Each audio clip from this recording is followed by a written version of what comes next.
Hey beauties, good afternoon to you. Listen to me, beautiful people. Let me tell you, some fathers, let me tell you, some of you deliberately want to be wayward. I was speaking with a friend, and one of the things that I realized is a father who genuinely, sincerely, authentically wants to be in his or her his child's life. They will do it. They will fight tooth and nail. They will go to the ends of the earth. There are men like that. Some of you are here and use the excuse that the women poison the mind. Rat poison, snake poison, bat poison, whatever poison I want to say. They poison the mind of the child. I'm using hyperbole for emphasis. So, okay, when I use a rat and snake poison, you know what I'm saying. So the mother will tell them negative things about you as a man, what you did not do or what you did to them, as the case may be, like when they talk about sins of commission and sins of omission.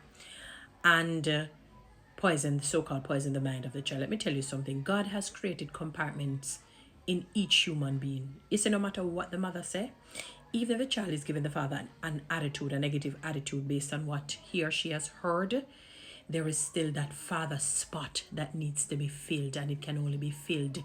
It is only vacant for the father to fill. The child still wants his or her father to be in his or her life. She still wants that. So when you fight for your child to be in your life, that child will respect you in the long run. I know that maybe mommy was just angry, hurt, bitter, sad, or maybe some of what she has said is truthful, but daddy still loved me in spite of, no matter what it is, daddy still loves me. So it behooves you to fight. When I say fight, if you have to go to the court system and say, Judge, I want to be I'm equally important in my child's life, and I don't want a case where she's taking the child from me. You do that. You have to do that. It's your child. No, but it's not a dog and cat you go up on the road to fight for. And even then, some people still are going to do that with them animals, to how they love their animals. So some of you, you make excuses because in a sense, you don't want the botheration, you don't want the burden of having to deal with a child, to raise a child, to provide for the child, because it's going to cost you financially, and it's going to cost you mentally, it's going to cost you emotionally. Excuses, excuses. This is what the Bible says about you. When you do not take care of your children, your family, you are worse than an unbeliever. You are worse than an infidel. You're worse than a cheater. Some version says an unbeliever. You know what an unbeliever comprise? Pedophiles, rapists, molesters, murderers. I know me says so you can read it in the Bible. Not me. I didn't coin that. Because you don't know the damage you have caused in both men and women's life. That is why you have so many gangs going. Because women, they crave. And the reason why sometimes it affects women in a different way, and they end up choosing wrong male partners, because that desire to be loved by a man is inside of them. They just want a male love. They want a male to say, I love you. They've never gotten it from a father. So they're not reassured, and their self-esteem has been singed. There's a dent. There is a dent there. So anything that fairly look like love, once a man just say, I can't trick she. Maybe just pretend to be nice and pretend like I love her and get her, and she ends up getting pregnant for a multiplicity of men, plethora, because she's just searching for that man to say, I genuinely love you, I love you, and I'm going to care for you, I'm going to protect you, safeguard you, provide for you. You did not do that. You failed to do that. If there are extraneous circumstances where the mother takes a child up and run into a country that you can't find, I mean, nowadays we live in a global village, so they can be found. They would have to go under the earth. Obviously they can't do that. If you really wanted to be in that child's life, you would have made that effort. Take her to court if you have to. If she's hiding and trying to stop you from, who says that the mother is more important? You know what I thought about? I asked God, I said, God, I noticed that the women are the one that the responsibility seem to come to predominantly of the two sexes. You have more matriarchal homes, more homes headed by females, and single parent homes. And there, I see why God would have allowed the mother to take that charge, so to speak, or allow it. I said allow it to happen. It's not his perfect will. It's for both parents to be there.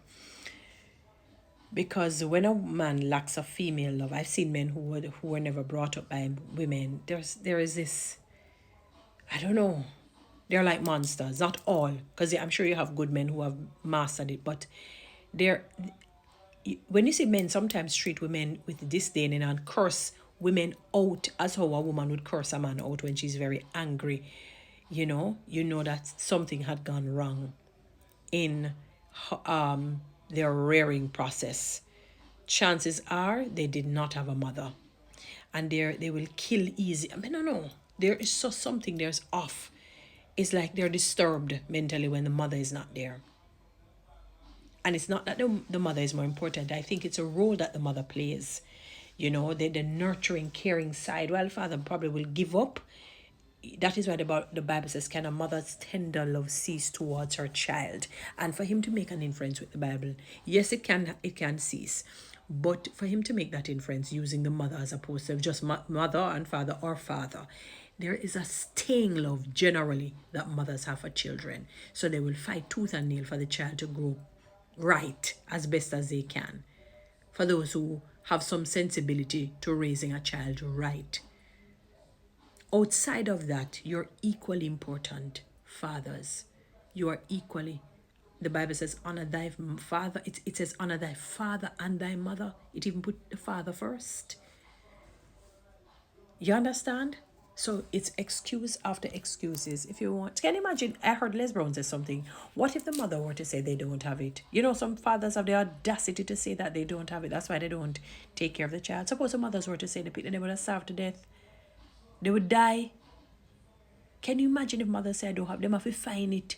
And some of them end up have to do things that they don't want to do.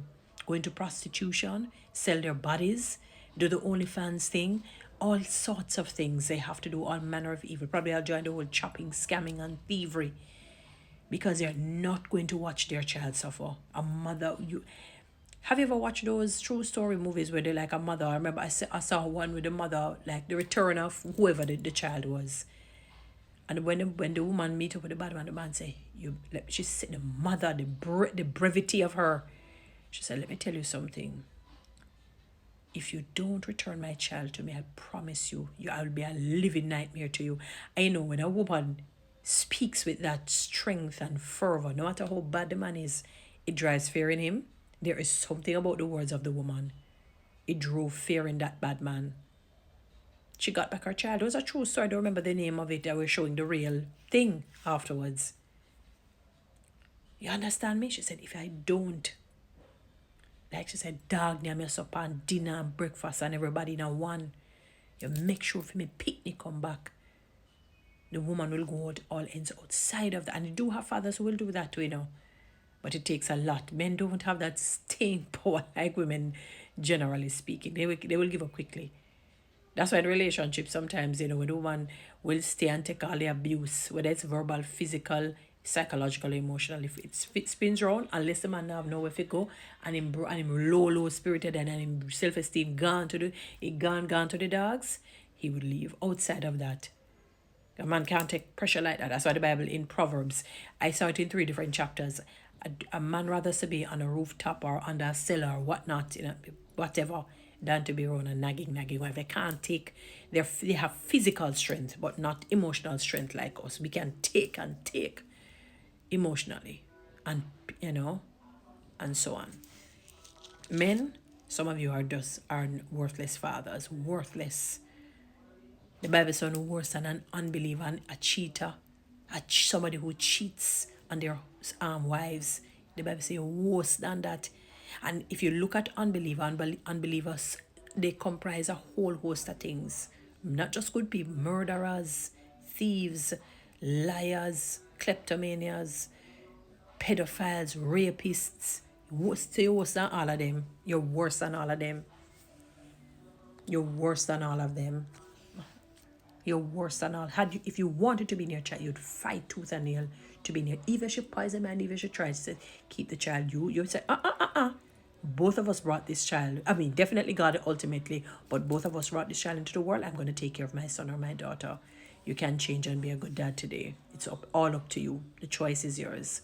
Guys, follow me on TikTok. Subscribe to my YouTube channel. Share this Message, please.